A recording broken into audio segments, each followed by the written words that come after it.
లోక్సభ ఎన్నికలు 2024తో పాటు రెండు రాష్ట్రాల అసెంబ్లీ ఎన్నికల కౌంటింగ్కు సమయం ఆసన్నమైంది.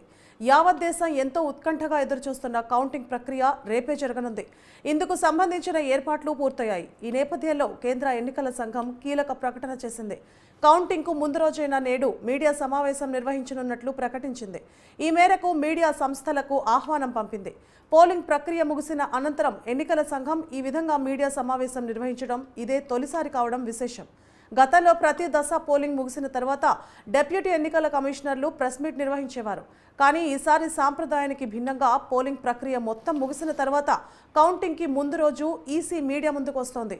దీంతో ఎన్నికల సంఘం వెల్లడించబోయే అంశాలపై ఆసక్తి నెలకొంది.